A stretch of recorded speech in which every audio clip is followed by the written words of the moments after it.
Përshëndetje dashur miq të Antena Televizioni, kthehemi me emisionin Pa Emër për diskutuar në fakt mbi ngjarjet dhe zhvillimet më të fundit. Do të flasim atë që u bë kryefjala e fundjavës. Vlora pa ujë, një vlorë bregdetar, një vlorë me burime edhe me lumenj, e cila ngelet pa ujë. Ngelet pa ujë, disa thonë për keq menaxhim të bashkisë, disa thonë për keq përdorim të ujësjellësit, disa tjerë thonë që në momentin kur firma holandeze ka vepruar, më pas kontraktorët apo njerëzit që kanë punuar aty janë treguar të paskrupullt. Një defekt që e lë vlorën herë në verë dhe herë në dimër pa ujë, por nuk është një rast që ndodh vetëm një herë, është një rast i përsëritur. Vlora, e cila do duhet mbahet si mbretëresha e turizmit për shkak të investimeve të shumta apo edhe syve që ka pasur kryeministri Edi Rama për këtë qytet, tashmë po na del një mbretëresht që s'ka ujë të lajt. Një mbretëresht e cila në fakt kërkon që t'i ofroj turistëve atë gjë që e ka me bollëk, ujin, por që nuk gjen mekanizma dhe instrumentat e bashkisë por dhe të ujësjellësit nuk arrin dot që në shtëpitë e vlonjatëve të sjellin ujë. Madje me nota humoristike, kemi parë vlonjat që janë larë në det në dhjetor, dhe kemi parë vlonjat të cilët kanë vajtur për të mbushur ujë dhe ishte një pamje gati tragjikomike. Tragjikomike për të vetëm në arsye që aty ku do duhet ishin syt dhe investimet e shtetit, duket se tashmë çdo gjë është bërë gjysmak deri në këto momente që flasim. Dhe kjo ka sjellë një revolt të qytetarëve të Vlorës, të cilët kanë hyrë në një aktivitet apo në një mbrëmje galaj që bënte Bashkia e Vlorës dhe aty janë përplasur qoftë me biznesmenin Sinan Idrizi, qoftë me funksionarët e bashkisë, por më pas ka ardhur dhe policia i ka arrestuar. Por pyetjet që ndodhin janë dhe pikpyetjet që ngre kjo çështje është që a do të eksportoj Vlora revoltën në Tiranë, a do të jetë kjo piknisja një sër revoltave në Shqipëri apo protestave, apo do të shuhet siç janë shuar protestat e tjera. Këto janë disa prej këndvështrimeve që ne diskutojmë së bashku me kolegun Anëri Bala për të ndarë mbi perspektivat e asaj se çfarë ndodhi në Vlorë dhe a është e mundshme që këto protesta të vijnë përballë kryeministrisë dhe të kërcënojnë pozitën e Edi Ramës. Këto janë disa prej çështjeve që ne do diskutojmë së bashku. Anëri, një këndvështrimin tënd mbi këtë. Thjesht fillimisht desha të lexoja pak të pjesën e së më saktë deklaratët që ka bërë Berisha në fillim, pastaj edhe Rama sa i përket rastit në fjalë. Zoti Berisha përmes një video publikimi ka denoncuar, thot, mashtrime, vjedhje dhe mashtrime. Sipas qytetarit digjital që her pas here zoti Berisha e bën denoncimin, thot, mirëmëngjes doktor, me sa mbaj mend kompania holandeze që bëri punimet ka bler Hak International, ka bler dhe makinë saldimi elektrofuzion. Për tubot HDPE 100 PN10 dhe ja ka dorëzuar ujësjellësit të Vlorës për ta patur pikërisht për riparimet e saj natyre. Po pajisjet bashkë me makineritë janë zhdukur dhe nuk i bën dot derman defektit. Qa bëjnë, e taposin atë tub dhe i shpërthen prap. Tani defekti nuk është më në një pikë, është zjeruar, do dhe tub zëvendësues. Ndërkohë që duhet vënë, të shkojnë pra në Janin, të blejnë 2 fasheta që janë për ata tuba dhe t'i saldojnë me makineri. Fashetat bëjnë, ka një kosto për 2.000 euro, thot denoncuesi, nuk është punë lekësh, është keq menaxhimi. Si dalin ato, thonë, bëjmë prova, plasi prap, po ka inxhinier këtu. Se edhe të plasi prap përgjegjësi penale është për dëmin që po sjellin. Për mua duhet edhe denoncim në prokurori. Nuk është shkarje dhe o terreni, është i shesht gënjejnë. Nuk duhet tub çeliku, justifikim. E kanë gjetur zgjidhjen në Stamboll. Këto janë pajisjet e duhura, këta shkojnë marrin në Turqi me Sinanin dhe për atë dështimet nuk mbajnë përgjegjësi. Këto i kanë patur në inventar bashkë me pajisjen e saldimet apo i kanë zhdukur. Si ka mundësi magazina pa pajisje dhe pjesë këmbimi? Janë për burg, thot denoncimi i qytetarit që besoj se do të jetë pjesë ose ish pjesë e stafit të ujësjellësit, përsa ka njeh teknikisht rrasin fjalë, pak në ky është denoncimi, ndërsa Edi Rama nga ana tjetër është shprehur se Vlora vërtet ka 4 ditë pa ujë, thotë Rama, por sipas Ramës kjo gjendje e ujit ose tubacioneve është një gjendje e cila është trashëguar nga qeveria e mëparshme. Pra, tubacionet sipas zotit Rama janë instaluar në vitin 2009-2010 dhe janë jashtë standardeve. Po këto jashtë standardeve për çfarë? Se këtë nuk e kuptojmë ne. Tani Dhe prita lexoj vetëm për respekt të ndjekësve. Drejt aeroportit Stambollit për ta dhëruar sot brenda ditës pjesët e reja hidraulike për riparimin e defektit të rënd në ujësjellsin e Vlorës. Ku në vitin 2009-2010 janë instaluar pjesë hidraulike jashtë standardeve, që nuk e kanë mbajtur dot më presionin e ujit dhe përpasoj tubacioni ka shpërthyer. Respekt për punën e palodhur të punëtorëve të ujësjellsit Vlorë që në drejtimin e drejtorit përgjithshëm të Agjencisë Kombëtare të Ujësjelljes Kanalizimi, inxhinierit e njohur Flaures Shoshi, i cili për disa ditësh e netësh gjendet në krye të operacionit vështirë, po bën pamundur për ta mbyllur këtë plagë të hapur në trupin e Vlorës prej një mine të vjetër nga një kohë e zezë për Vlorën. Tani Tani 2010 ka qenë jo, vetëm them Partia Demokratike? Jo, sepse këtu Rama... Apo ja vesh pushtetit ai qeverisë? Jo, në 2007 në Anëri ka kaluar qeveria për decentralizimin e ujësjellsve. Dhe ja ka kaluar me ligj, ja ka kaluar bashkive. Dhe Vlora është qeverisur gjithmonë nga të majtët, është qeverisur nga njëra nga djathtë dhe kjo nuk ka... Jo, ky zotria ja, se Rama pas ka pasur një paragraf, ndjes, vlonjat dhe të mi u them ndjes për këtë peripeci të pamerituara dhe siç thoshin gjyshet tona, plasim në fund e syri keq pas tërë këtyre viteve të mira për Vlorën. E ja që kush do të keqen Vlorës, veç të keqen do i marr. Nëse ajo do më them problemi i Vlorës dhe tubacionet nuk lidhen fare me qeverisjen e mëparshme, sepse ka pasur një ligj në 2007 që lidhet me decentralizimin e ujësjellsve që i kalonin bashkive. Dhe bashkit kanë kompetencat plota mbi ujësjellsit. Pra, bashkia e Vlorës ka qenë gjithmonë e udhëhequr nga socialistët, kështu që kjo gjë thjesht vetë zoti Rama e përdor për konsum politik, por s'ka asnjë fakt. Dhe në 2007 e ka rrëzuar komplet, domethënë, sepse ka qenë ligji që është për decentralizimin e ujësjellsve, që mos përsëritem, dhe çdo kryetar bashkie së bashku me ujësjellsin që menaxhonin dhe bënin planifikimet, se këtë ka përgjegjësi bashkia, planifikimin dhe marrjen e masave, ka bërë që ujësjellsat secili qytet mban përgjegjësitë e veta. Pra, Vlora, kryetari i bashkisë Vlorës mban përgjegjësi për ujësjellsin, ai i Fierit, i Kuksit, i Tropojës dhe kështu me radhë. Pra, thjesht Rama e ka përdorur si konsum politik, sepse po dhe mediatik dhe politik, për shkak se e ka bërë të rrugës që ta lej fajin jetim ose ta lej të tjetrin, por mos ta mbaj kurrë mbi supe ose mbi atë se çfarë ndodh në Vlorë. Kjo është paktën. Unë tani gjithë ngjarja, paktën më thënë, ngjarja është skandaloze, se pa drita është skandaloze, po në një farë mënyre, hajde, pa ujë është tragjike fare, e kupton situata, sepse ti shkon dot as në tualet, as në punë, do qelbesh 4 ditë njerëzit atje.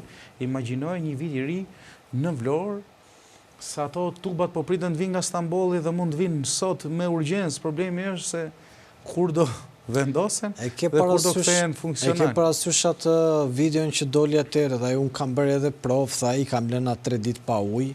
E kam parë, do reagojnë, ishte... Nuk reagoj njëri, thënë. A ishte i Saranës, a ishte i... Delvina, ku di shumë. Delvina, zonë jugu ishte, por që a i e provoj.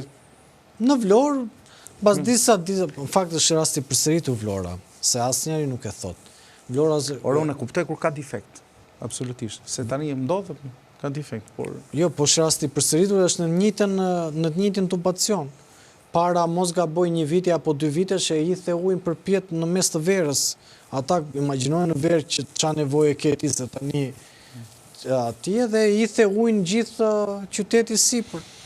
Ishte besoj doli dhe kryetaria e Bashkisë Vlorës, zonja Ademi e ka emrin, mos ka thënë? Se di, jo Ademi, se ka Ademi, po. Se doli kryetaria e re e Bashkisë, sepse tani është zëvendësuar zonja për shkak të zgjedhjeve që u mbajtën në 11 maj, duket mos gaboj, ose kalim deputetësh. Jo, ishte u bën zgjedhjet, po, ikën e la ish kryetari, jo re dha Doreqen, nuk ishte kalim, Po. dha Doreqen Ermal Dredha që erdhi. Mali bën zgjedhjet Po. e reja. Dhe zonja si e ka emrin, ma thuj që tani Vlora, Ja ta gjim tani se asus ja rrova emrin. Bruna Mjersini. Bruna Mersini, zonja Mersini. Ideja është që zonja Mersini u shpreh se në fakt përgjegjësia para se të shprehej ndoshta Rama, pasi për shpreh zoti Rama, përgjegjësia në fakt nuk i takon bashkisë Vlorë, po pjesën më të madhe e ka ujësjellësi i Vlorës, i cili është në ndërmarrje ose kompani me vetë financim, pra shoqëria aksionere që menaxhohet ose më fjalë sa ka të bëj kryesisht financim mund të marri nga bashkia e Vlorës, por dhe me vetë financohet për shkak të fitimeve që ka kompania, po e quajmë, dhe menaxhimi tërësisht i takon ujësjellësit të Vlorës. Tani zonja Mersini nuk ka përgjegjësi për sa kohë sa e ka marrë detyrën, por në fakt detyra është politike. Dhe përgjegjësia ndoshta nuk është drejt për drejt e saj për çka kanë bërë kolegët apo ish kolegët e saj, ose për çfarë nuk kanë bërë ish kolegët e saj, por përgjegjësia ose më saktë hallimi i madh është që kjo ndodhet përballë një fakti shumë tragjik për sa i përket qytetarëve të Vlorës që janë skandaloze, që janë pa ujë për 4 ditësh. Dhe nuk e di se edhe ata vetë nuk e din se sa do zjas ky. Ore mi që kanë detin afër, të paktën mbushin një cakova. Po. Ma ata me atë mekanizëm po mbijetojnë. Po, pra, se po mbijetojnë. Me atë mekanizëm po qëndrojnë lojë, sepse kanë qenë vërtet pa ujë. Ka, domethënë, nuk shifshin njerëz me kova me bidona rrugëve. Po, se vinin aty te uji ftohtë ku qenë i famshmi. Tani, ligjërisht ka një problem me ujësjellësin, domethënë ligjërisht. Në Shqipëri, pra, shërbimet e ujësjellës kanalizime funksionojnë zakonisht si shoqëri aksionere. Po. Përpara se Rama ta bënte, si thuaç, deshte ta centralizonte. Bashkia është aksioneri kryesor. Shoqëria ka menaxhim të veçantë si ndërmarrje publike, por përgjegjësi strategjike mban bashkia. Po. Pastaj aktiviteti i shërbimit rregullohet nga entiteti rregullator i ujit në nivel kombëtar. Pra, ujësjellësi nuk është thjesht një strukturë bashkiake, por një firmë publike që varet nga bashkia për pronësinë dhe politikat e përgjithshme, ndërsa funksionimin ditor e bën si kompani private. Po. Tani, çfarë ka në këtë rast edhe ujësjellësi Vlorës, pra pronësia është bashkia Vlorë. Tani, në këto raste, anëri, bashkia ka përgjegjësi politike dhe institucionale. Juridikisht është kompani publike ujësjellësi, por bashkia ka përgjegjësi politike e institucionale në bashkinë e Vlorës. Dhe kur thot përgjegjësi politike dhe institucionale ka të bëjë me strategjinë. Pra, pavarësisht se zonja fjalë ka pak kohë që e ka marrë detyrën, duhet të përdori një strategji për të pasur dhe për të nxjerrë në momente, pra një plan rezervë, cili është asi në nëmë. Dhe këta duhet ta kishin para prirë, sepse po e marrim sot anë që është dhjetor. Po. Po se kishte ndodhur kjo në pikun e vushtit. Ore, uji duhet në çdo kohë. Se dhe tani nuk është pak, ore, se janë ndoshta jo turist, po flas njerëz që janë kthyer nga jashtë, ka turist, ka Sem në sensin në vapën thoti. Nga vapa. Jo, është piku i turizmit, pra. Po. Ai uaj që vjen, se shqiptarët mbase edhe për shkak të traumave që kanë kaluar i kanë. Tu këto dhe po një uaj që vjen nuk e koncepton dot të ri 4 ditë pa ujë ai. Po. As ne nuk e konceptojmë dot 4 ditë pa ujë, por po të them ne këtu jemi prap. Ai do shkoj, do ikë në Gjermani, do thot vajta në Vlorë, pagova 200 euro dhomën dhe ndajta 4 ditë pa ujë. Unë nuk jam për këto, mi fjalë, nëse do ishte rasti për shembull që ka pas vjedhje, sikur se denoncon ai zotëria tek qytetari digjital i Berishës, po, absolutisht përgjegjësia është njerëzore. Por në raste kur mund të jetë dhe keq menaxhim, absolutisht i situatës për ndryshimin apo për ose pse nuk e shëndet, pse nuk e si thuash e parandaluan këtë lloj për sa kohë është defekti i përsëritur e pas here, është ngjarje e përsëritur, e cila tregon se ajo gjëja duhet reparuar një herë mirë. Nuk mund ta bësh ti me manikota, nuk është pull biçiklete që vjen një moment edhe shpërthen. Se për shembull ka raste janë miq kanë qenë në Spanjë, mos gabojnë në Barcelonë edhe kur ndodhi ai kolapsi elektrik. Po.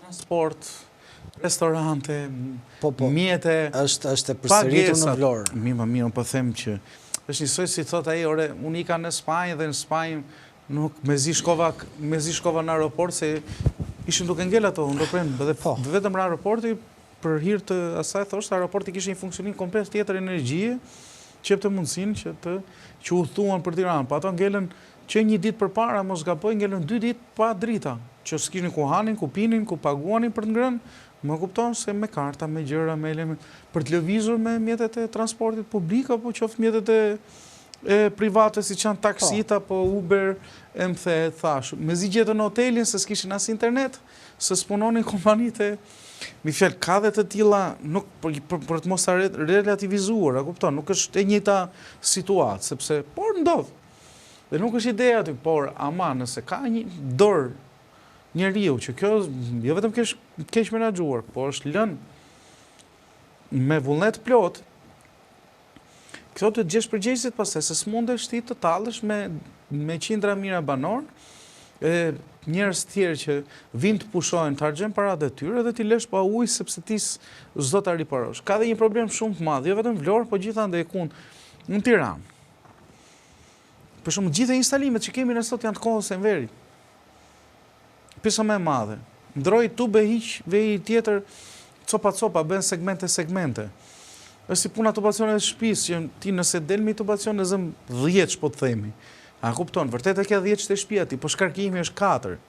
Më kupton, nëse puna e inkave, që këtu është e gjerë lart, po në fund është e ngushtë. Kështu që sa do aty do derdhet. Po ashtu dhe me trafikun, e njëjta logjik. Sa do ti bër rrugë të mëdha me 3-4 korsi, nëse për 15 kilometra do filloj të ngushtohet aty, do të bllokoj rrugën, do të burimi i trafikut që ndodh. Kështu dhe logjika. Në Tiranë për shembull nuk e bën këtë.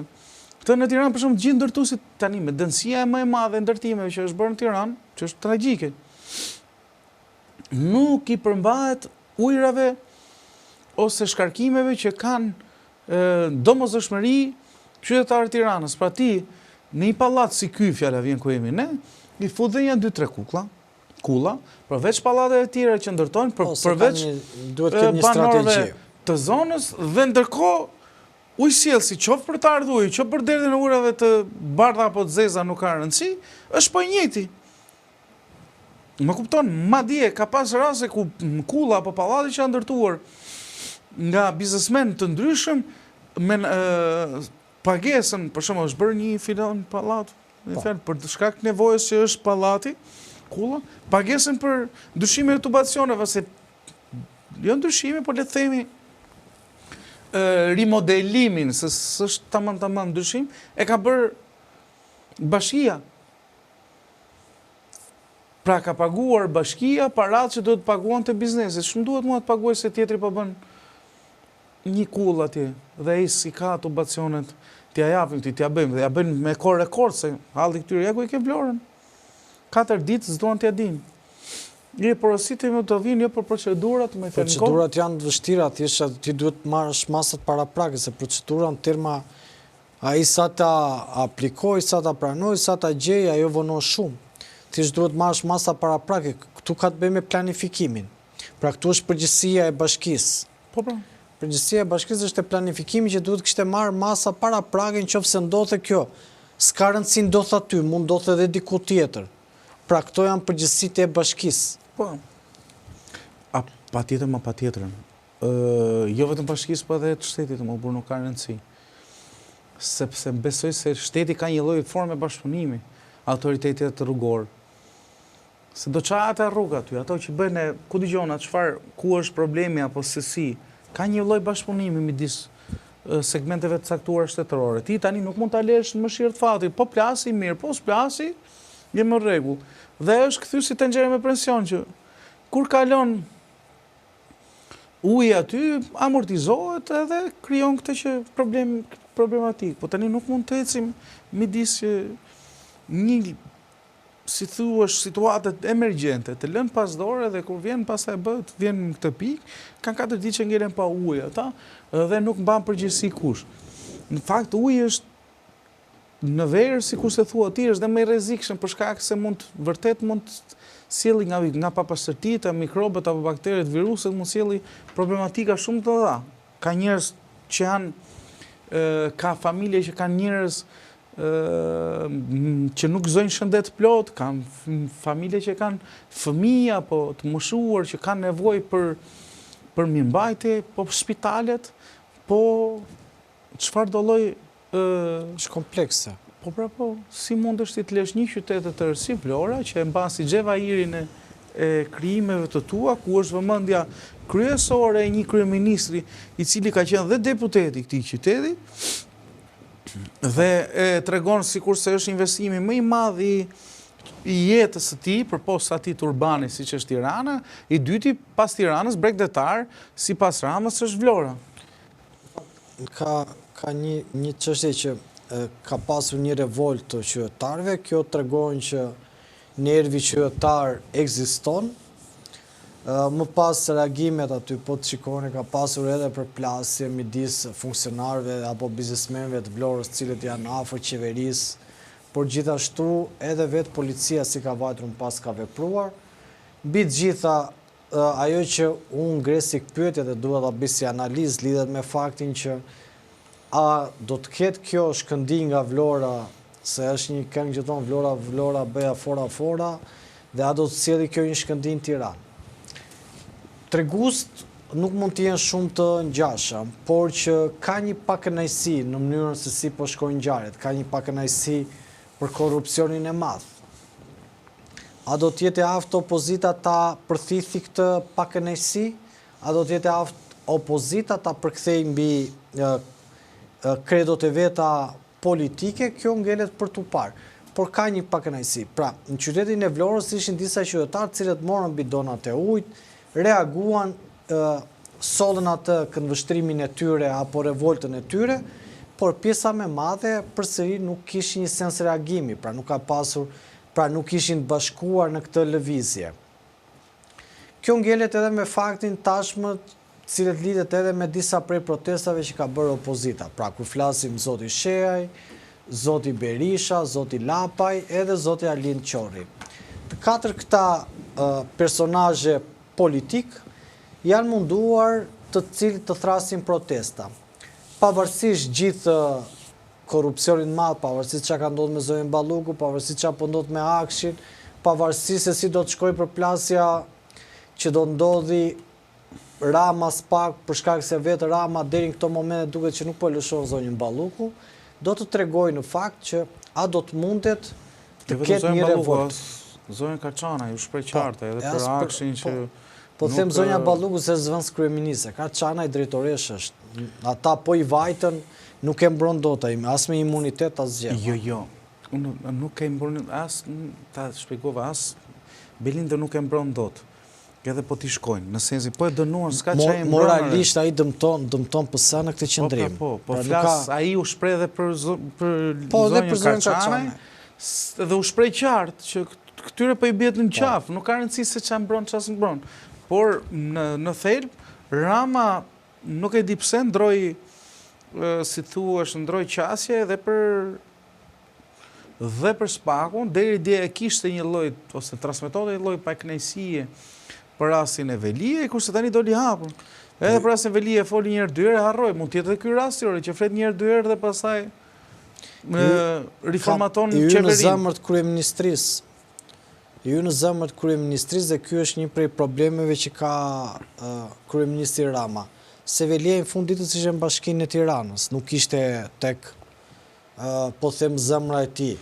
Mund ta kishte në zemër politikisht, po nuk ishte në zemrën qendrore. Bashkia e Tiranës është, si me thënë, ndoshta, jo ndoshta, po është si kryeministri e dytë. Pra në thel, nëse Belinda, për mendimin tim, është varësja e Ramës,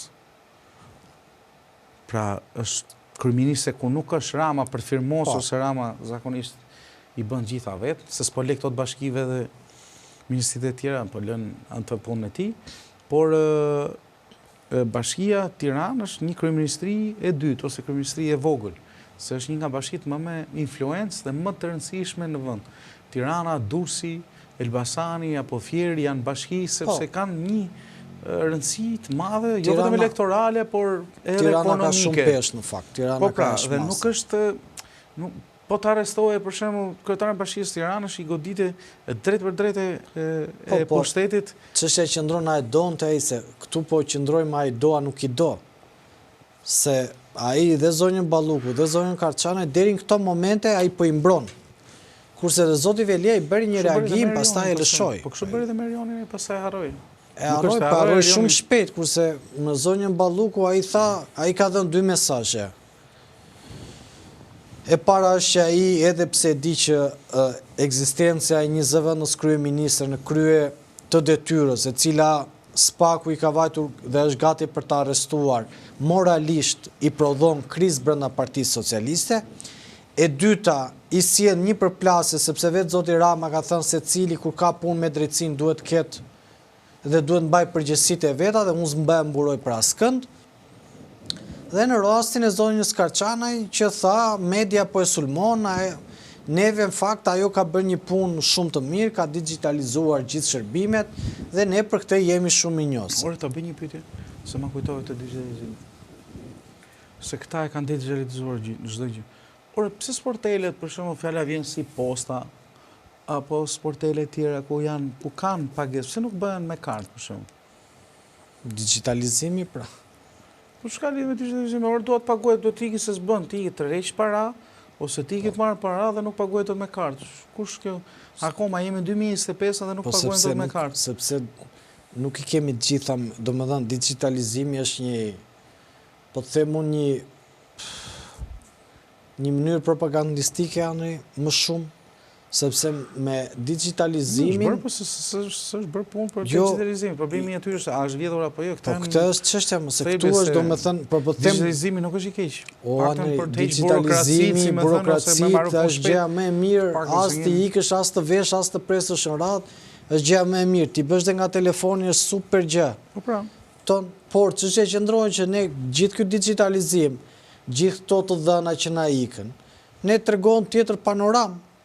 Pra panorama është për çfarë është përdor këtë digitalizim, për të shpërndar lekët vetëm pranë njerëzve të kryeministrit, të përfitojnë këta qindra milion euro dhe t'i fryjnë siç duan këta vetë, apo ishte bërë në të mirën publike. Se në të mirën publike do të ishte edhe kjo e postës, me drejtë thua ti. Dhe mos ka rastis ta një. Po them posta, ore kote po marr, ore këta që paguajnë, për shembull, nuk e di pse më fjalo se do të ikin posta pa të bëj një pagesë. Po dhe gjithë shka nuk e bëjnë dot anëri për shkak të mendoj unë, edhe gjithë shka online nuk e bëjnë dot, sepse këtu në Shqipëri qarkullon shumë lek i pisët. Jo online, po jo, pagesat e postës janë online, me janë pagesa... Jo, them çdo gjë ta bëni me kartë. Posta ngelin ato me lek, numrin lekët si që motë, ja kupton? Edhe çdo gjë ashtu ja. Edmond me Tyberi të ngasmoni çik Ermal, po e ka kështu. Ermal e bërë provokator i keq tot. Otman po lexoj dhe mbase ka për pjesën e fillimit për fillimin. Gazmen Troci thot FBI-a dhe sherifat janë këtu me popullin në Tiranë dhe me drejtsinë. Se di me thënë drejtën këtës. Jo më pa lexojmë disa nga komentet që të jetë gati është populli, thot Gazmenti, sa është ndezur shkrepsja për protesta e lidh me deklaratën që bëre çfarë. Tani edhe diçka tjetër që Kosova si duket. Kosova se ky Bini 3 nuk e friksoni çik opozitën e Tiranës? Në sensin që vërtet ata e mbështesin si thuash Albinin, po problemi është që bini 3, bini 4, mos është ripërsëritje e rastit të Rama 1, 2, 3, 4, se dhe Rama kështu e nisi. 73 mandate, mos gaboj, 74, pastaj doli 83. Shko, ka një kontekst shumë ndryshe Kosova me Shqipërinë. E para niset me sistemin zgjedhor, që është kryesori. Pra sistemi zgjedhor në Kosovë ty të lejojnë, nëse ti ke mbështetje të njerëzve, ty votat të përkthehen.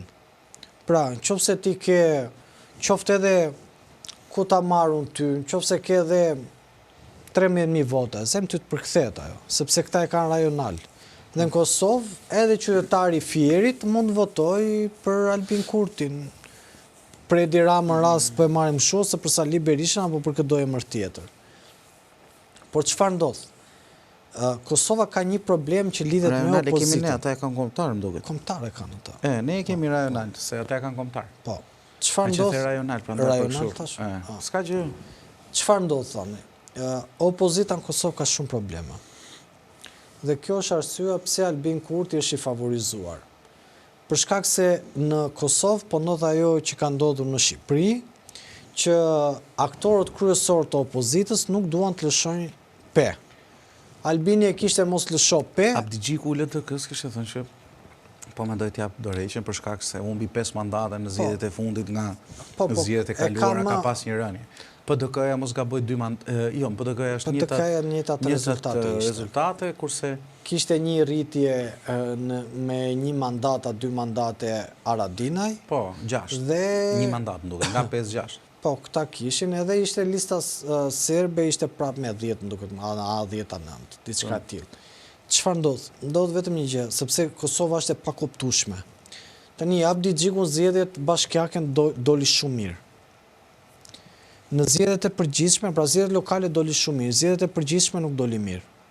Dhe kjo është për periudhë 1 mujore, nuk është një periudhë që thuash është një periudhë e gjatë dhe por Kosova ka probleme me establishmentin. Po mos është më mirë ky rajonali që kemi ne se sa kombëtari që kanë ata për sa i përket ja se për këtë që po më thua. Pra, bini kryeministër, po kryebashkiakët e binit jo kryebashkiak, si më thënë, mi fjalë ose të paktën LDK-ja, PDK-ja si të zgjedhur lokal. A mos vallësh më e mirë që që ti nga Vlora mos votosh Ramën për cilën nuk është drejt për drejt përgjegjësi? Jo, ka diçka.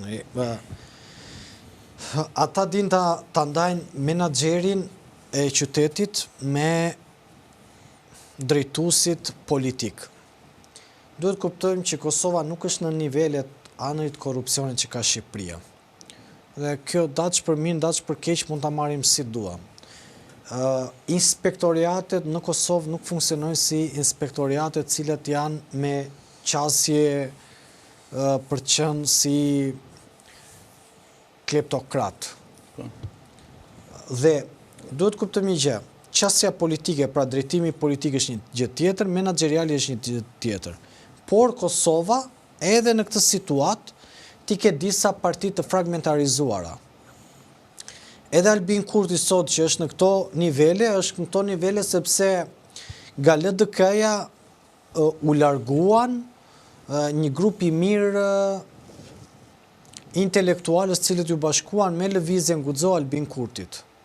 Pra, ti sot ke të paktën derisa ishte zgjedhje, kishe Donika Gërvallën, kishe Faton Pecin, kishe edhe një kandidat tjetër që e harrova emrin, të cilët kishin poste drejtuese në qeverinë Kurti, por këta u larguan nga sot Faton Peci drejton Mitrovicën.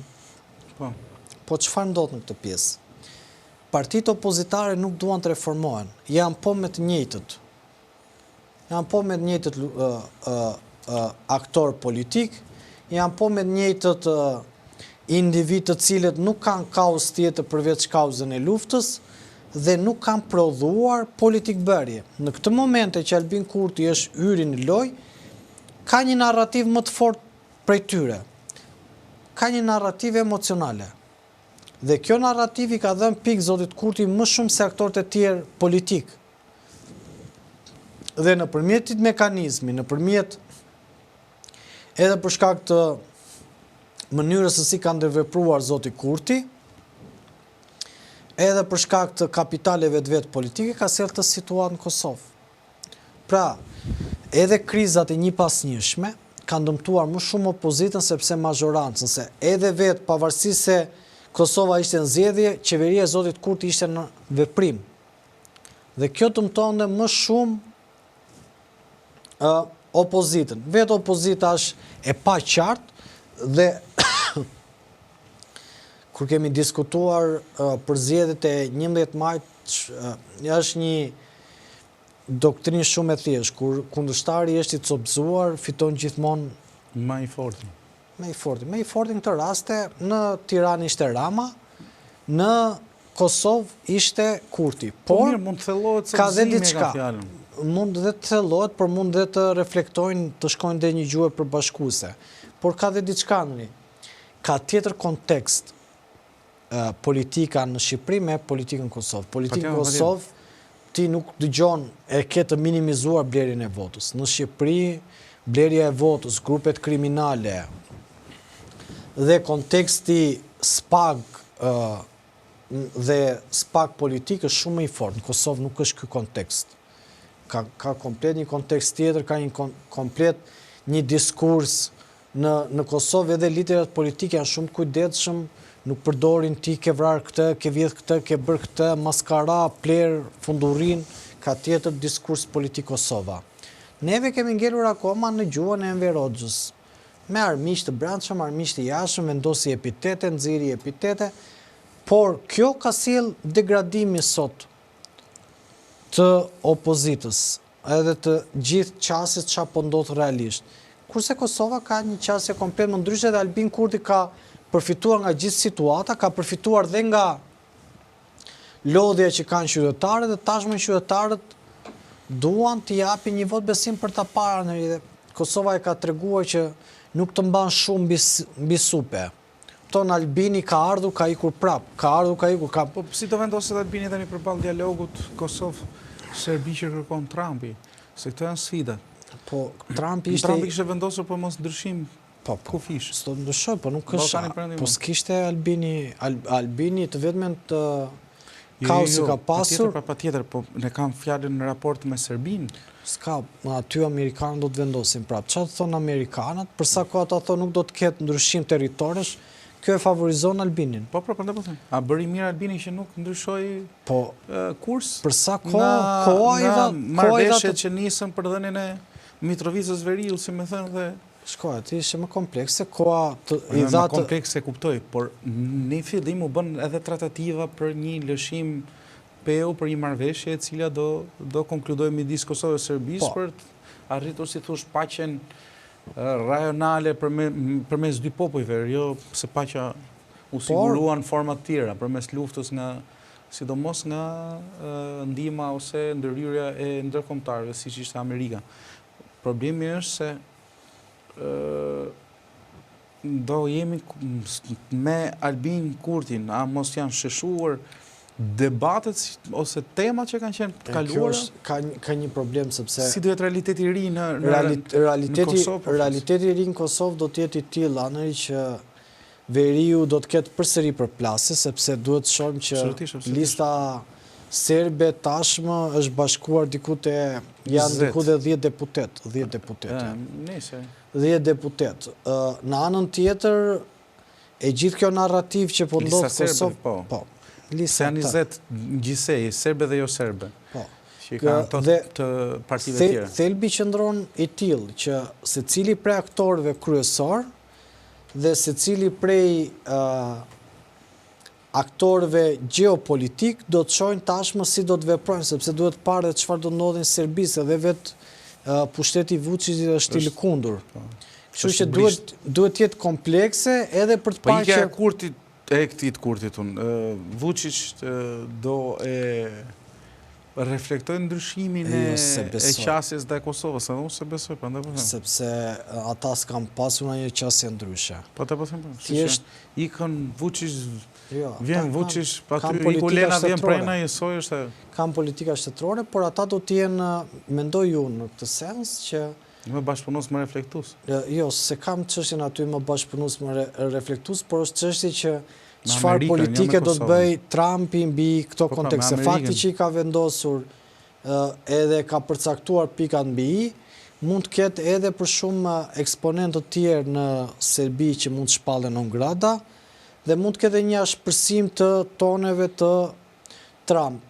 Çfarë kanë pasur ata problem ka qenë mos gaboj liçeni u Imanit dhe Trepçja që tashme e kanë britanikët, kështu që serbët është e pamundur që të futen brenda këtij perimetri. Këtë perimetër përsa ko janë britanikët vetë në dekretin që kishte Donald Trump. Po 2006 për Ramën e shef vështirë apo? Unë jam koshient që Rama deri në 2027 do jetë kështu siç do jetë. Unë nuk shikoj që as të ketë qeveri teknike. Po pse 2027? Po të paktën ai ka thënë vetë 2027 do bëj ndryshime, po them çfarë ka thënë. Po, çfarë ka thënë Rama. Unë besoj se mund ta bëjmë më herët atë rifreskimin e kabinetit. Ka fjalë që mund të ketë në janar disa emërime të tjera, por unë them që në optikën time për sa kohë opozita nuk ka marrëdhënie të shëndosha me Shtetet e Bashkuara të Amerikës. Pra kur flas opozita i drejtojnë Partisë Demokratike, e shikoj të pamundur qeverinë teknike, të paktën nga deduksioni që unë i bëj. Pra unë mendoj që nuk do të ketë qeveri teknike. Është vetëm një tymnaj që i hidhet për të ushqyer njerëzit dhe për të shfokusuar nga problemet reale, por në sytë e mi nuk ka asnjë parakusht që mund t'i ofroj Rama opozitës një qeveri teknike dhe ta bëj pjesë. Rama thotë që mund të bëj rifreskim, riformatim qeverisë, pa balluke, pa... Po prandaj po them, nuk ka asnjë mundësi që shko... Dhe pastaj vetëm për pa... Ka vetëm diçka në sytë e mi.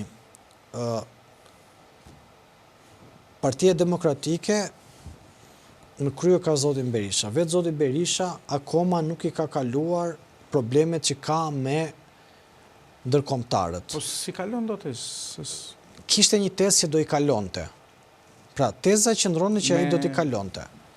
Po me lobimi nuk e di mënyra e tij. Kishte një tezë që ai do udhëtonte në Amerikë. Po atë kur nisi lobimi u përfol, se kishin deri para zgjedhjeve që do ikin në Amerikë. Opozita me ftesë. Në anën tjetër ne kemi parë vetëm zotin Sheaj që ka takuar zonjën Van Orn. Në anën tjetër zotin Lapaj nuk e kemi parë që të takojë asnjë përfaqësues të ambasadës.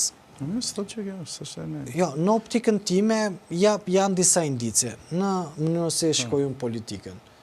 Vetë zoti Sheaj vetë zoti Lapaj nuk po ndes dot me qëndrimin e tij para kryeministrisë.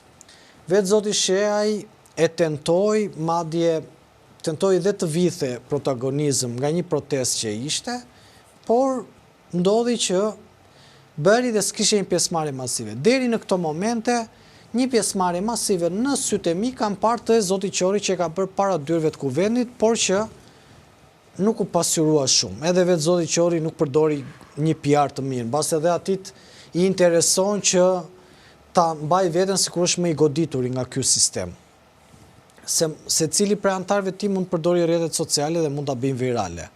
Por ka zgjedhur një strategji tjetër për të dhënë iden, por realisht ai ka pasur më shumë pjesëmarrës nga tjerë. Unë e kam ndjekur për kurreshte profesionale, ka pasur pjesëmarrës te kuvendi, pati goxha pjesëmarrës dhe pse s'u bë publik. Në këtë kontekst, unë nuk e di pse Rama do duhet t'u japi këtyre qeveri teknike, kur nuk i shikon si kërcënime.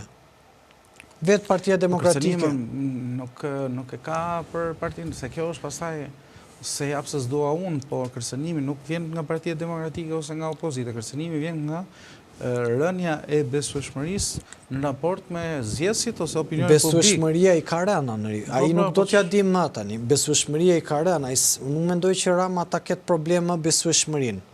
Pra, të gjithë rrugët çojnë në Rom, gjithë rrugët çojnë te Rama.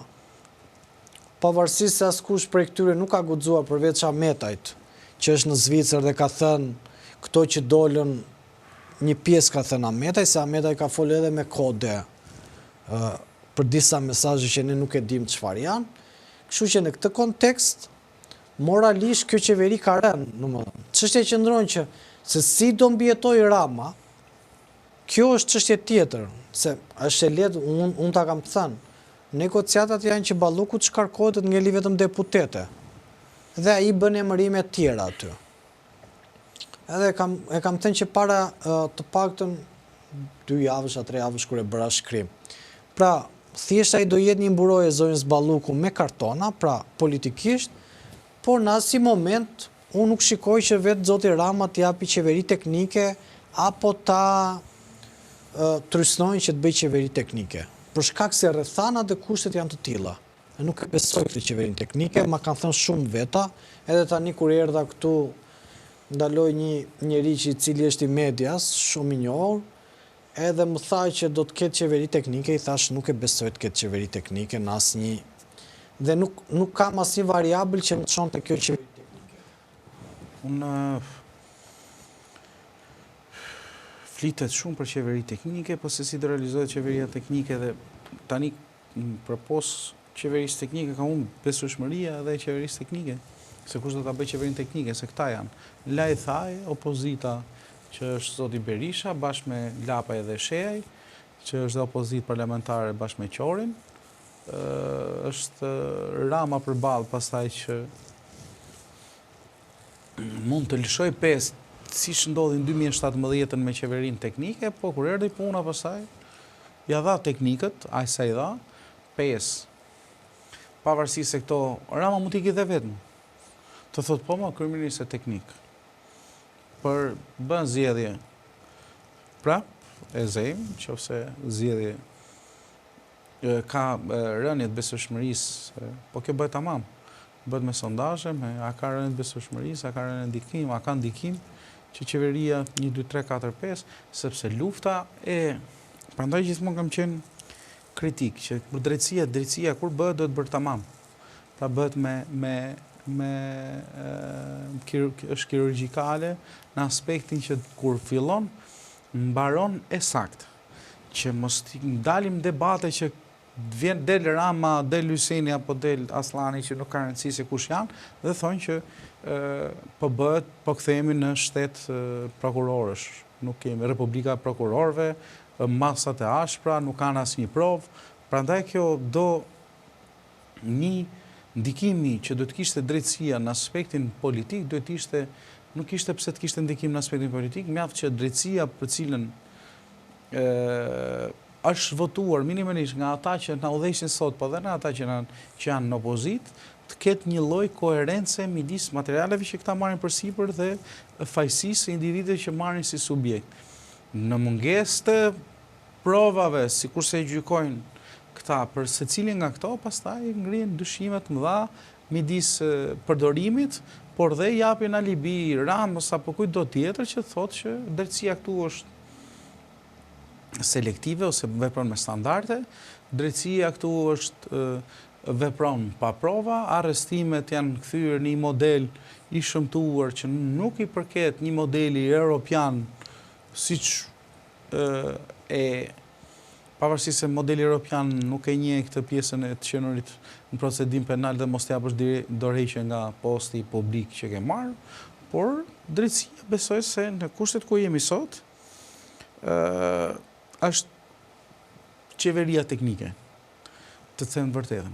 Pra, nëse do kishim një qeveri teknike, atë po e bën më së miri SPAK-u. SPAK-u, më saktë, prokuroria e posaçme, e cila ka marrë përsipër të kastroj apo të filtroj politikanët shqiptar, mirë apo keq, me gabime pa gabime, ka krijuar një mjedis të ri politik, po dhe mjedis të ri ligjor, herë me kundërshti dhe herë me duartrokitje nga ana e publikut apo jo, por në kushtet ku jemi sot ka filluar se deri më përpara ka pas një lloj besimi më të madh në tek struktura posaçme, kurse sot nga apatia për disa subjekte që shqiptarët përpos këtyre që SPAK-u dyshon se i vjedhin buxhetin e shtetit, shqiptarët apo opinioni publik apo votuesit kanë dashur gjithmonë të bëjnë një, si thuash, një formë jo e drejt për drejt, po e tërthort që drejtësia pas here t'i vinë në krah krijimit të një imazhi të qartë se kë kanë zgjedhur deri më sot.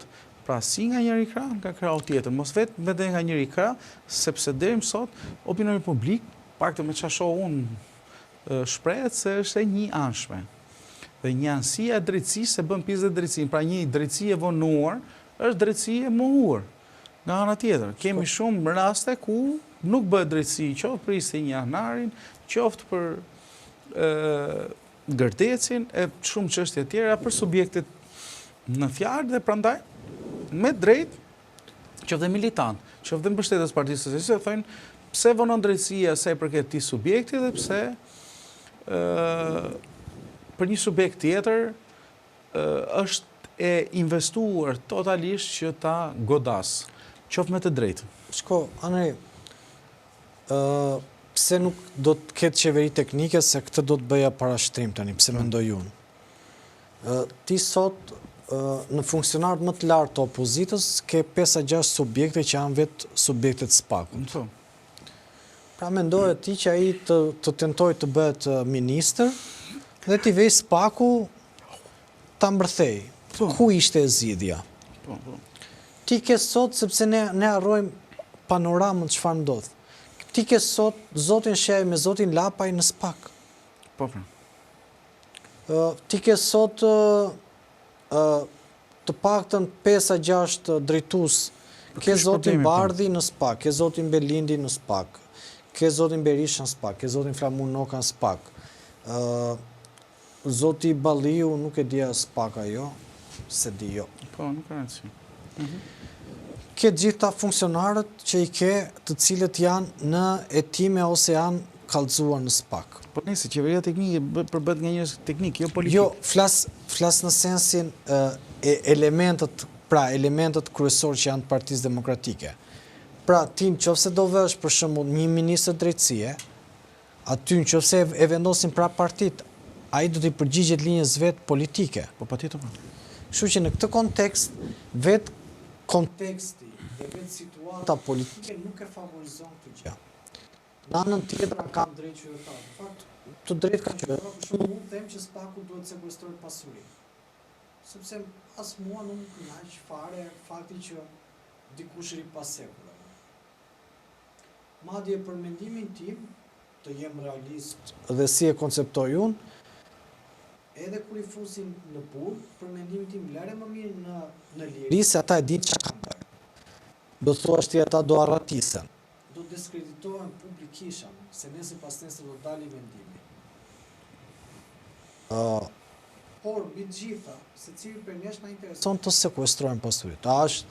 Po është e rëndësishme që ne të dimë kush ka qenë roli i secilit prej këtyre që ka qeverisur, qoftë për 21 janarin, qoftë për Gërdecin, qoftë për çështje tjera, është në interes, edhe në interesin ton si gazetarësh. Edhe si njerëz të medias, është interesin ton sepse ne më pas dim edhe se si artikulohemi. Se kështu është amullit çdo gjë. Ne tani nëse kemi për detyrë që t'i themi as kujt ai tut, si themi dot asnjërit prej këtyre që s'ka një vendim zyrtar, se këto i thot gjykata, por në këtë kontekst ju t'jep një panoramë gati kaotike. Dhe ky kaotizëm nuk të sjell as investimet tuaja, ky kaotizëm nuk të sjell as strategji të mirëfillta dhe vetë shteti është në alarm, është njësoj si ai ministri që tha unë sa ka marrë detyrën. Kur i trokitën që vajtën për të arrestuar atë dialisin e, si e kishte ai, ky Aldon. Po. Avdylin, edhe ai tha, ata vajtën për të trokitën në derën e këtij ministrit mjedisit, ai tha që ore unë sa kam marrë detyrën, s'kam bërë gjeta. Dialisi ishte i shefi i krimeve, po. Drejtuesi i arrestimeve, se më kujtua që i tha ai. Edhe kjo është panorama. Edhe në këtë panoramë, prandaj them që nuk shikoj të patë nga eksperienca ime, nuk e se... Por Shqipëria përballet për herë të parë me një situatë të tillë. Nuk ka ndodhur në qoftë se ne mund kemi pasur deduksionet përparshme të zhvillimeve ngjarjeve, Shqipëria sot është një situatë që secili prej aktorëve kryesor politik, edhe sipas asaj që firmosi Trumpi që hyri në fuqi, përballet me nëngrada, me asete, me aktivizëm më të shumët, apo me një shtim, se ne kemi vetë zoti Brau ka marrë dosjet e i pare që ishin në sirtarin e zotit Domani. Pra panorama është e tillë që do të ketë ngjarje dhe do të ketë zhvillime të forta. A do ketë kjo kosto për kryeministin Rama? Kosto morale ka dhe ka pafund. Puna është që nuk janë të dhënat, nuk është momenti në optikën time që të ketë një qeveri teknike sipas asaj si analizoj unë politikisht ngjarjen. Se të dhënat që ke një qeveri të korruptuar, ke me probleme me ligjin, në një përballje me pak janë, por nuk shikoj komponentin opozit në lojë. Edhe nuk e kalojnë dot. Sa ta po të ishte komponenti opozit në lojë, mendoj unë ndërkombëtarët do kishin rrëzuar me kohë Ramën.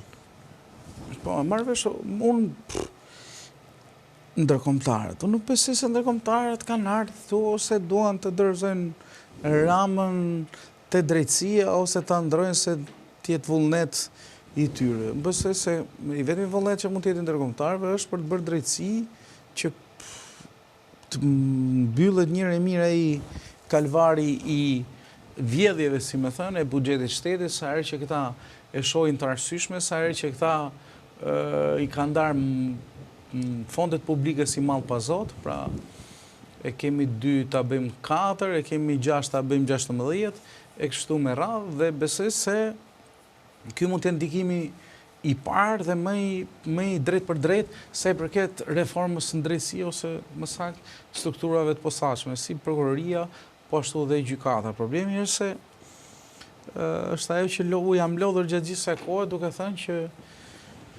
në fakt po të shohim produktin, po të shohim ecurinë, deri tani nuk kemi produkt.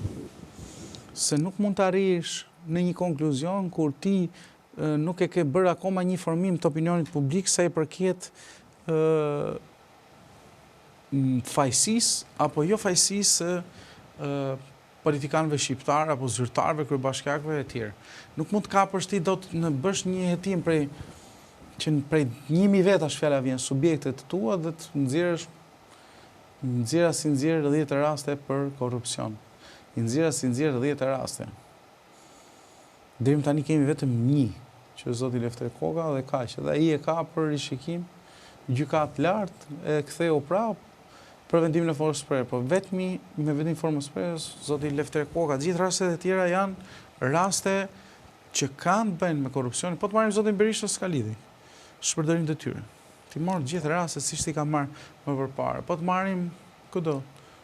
Po në përgjithësi janë edhe në përbot, edhe ma të Gambino mos gaboj që si kapën do të vrasën Al Capone.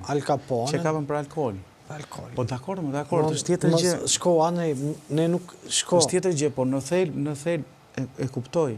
Po në thel, kur ngrihet një strukturë për të kapur dikë për korrupsion, që struktura antikorrupsioni ti evidenton, po është fare, unë besoj se është më thjesht se kaq për ta evidentuar korrupsionin më burr. Është shumë e ndërlikuar. Unë nuk jo fare, zero. Të betohem, nuk është ndërlikuar fare. Zero. Për të provuar, sepse i njeh ti prestanomet, i njeh kush janë. Në biznes, në familjar. U i vërteton më si nga i përpara. Ne jemi gazetar, ne po të themi sot, marrim ne, themi X prestanome është i filan politikanit. Po, dalon, po, ku i ka gjetë parat? Ka njerëz që nuk i justifikojnë, si që thoshin për Ermal Beqirin, që kishte vënë për shembull jatin tek punojësi e tij. Kaq më mjafton. Po, për shembull, një sekond. Ermal Beqiri kishte bërë një biznesmen që kanë vënë jatet, pallatet, makinat në emra të tjerë biznesmenëve të tjerë. Shumë dakord jam. Shtëpit, apartamentet, vilat. Dakord. Por çando, thelbi qëndron që ti këto informacione. Si arrin një politikan me qoftë edhe 3,5 milionë lekë rrogë të paguaj shkollat e fëmijëve që shkojnë 40.000 euro në vit. Ma shpjegoti këtu. Është një politikani duhet të punoj gjithë jetën, gjithë vitin për të paguar vetëm vitin shkollor të fëmijës. Si arrin? Këtu pastaj hyn, prandaj po them follow the money, sepse hyn, kujt janë parat, se kush këta bëjnë shumë kujdes me këto marrane. Ore bëjnë kujt, po tani kjo është puna pra, po kjo është atëre kur nuk bëhet më siç ka qenë përpara.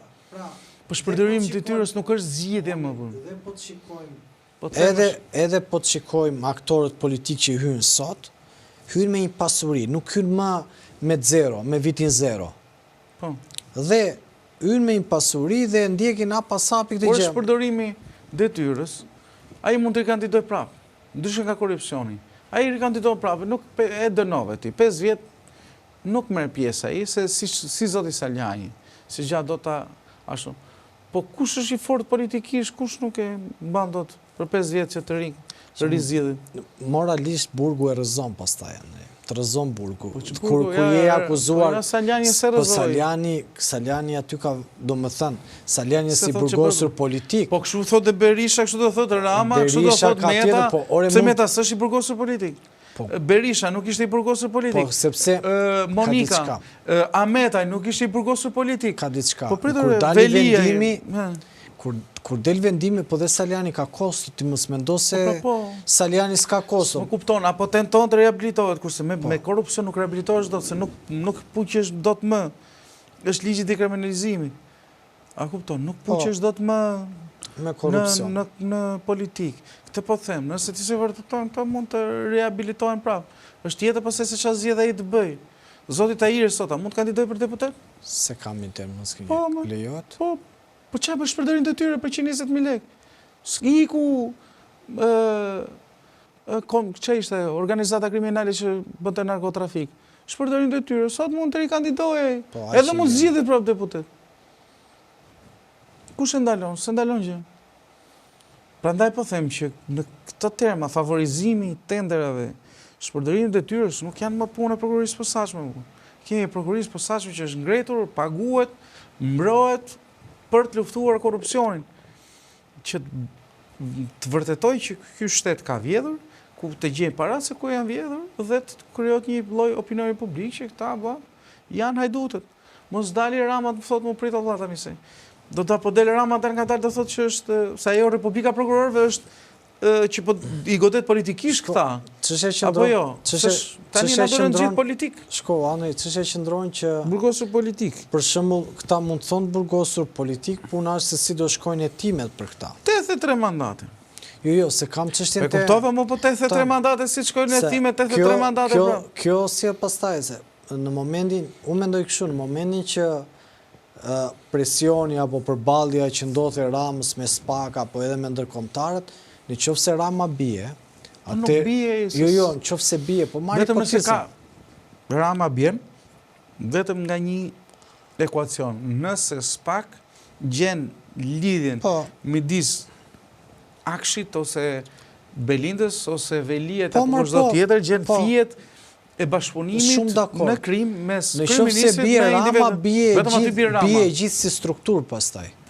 Se bie me underground, me emra prestanomesh, me grupe kriminale që janë lidhur me policinë, me gjitha. Lena do vi prena.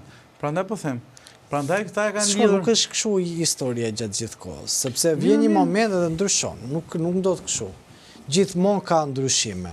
Po më patjetër. Po them që do iki Lena, Rama, do vi prena, një tjetër që mund të jetë prapë socialist, ku është ndryshimi? Mund vi Damian Gjiknuri.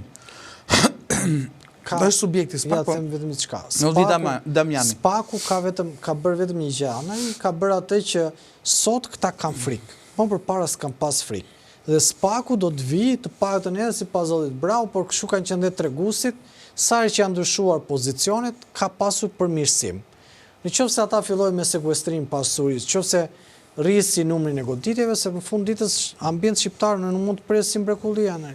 Për më so pres mrekullinë. Kaq ne s'mund të presim në këtë sensin, edhe ata thurrë ndillë është kjo punë, merr edhe ata, sepse në këtë situatë gjithçka lidhet drejt për drejt me edhe presionin që ka bërë politika atyre, por edhe me faktin që dhe ata kanë strategjitë e tyre se si veprojnë. Se këtu në sytë e mi sot, këta dalin që gjithë këta kanë bashkëpunuar dhe shoqërinë e kanë përçarë. Pra, në syre njerëzve të majtët me djathtë dukeshin si armiq, kurse këta vetë pinin verë në darkë dhe ishin rregull. Kjo është panorama. Dhe në këtë kontekst, këta përdorin mekanizmat e tyre. Kështu që tani të presim, besoj që do duhet shohim. Do e mbyllësh vetë?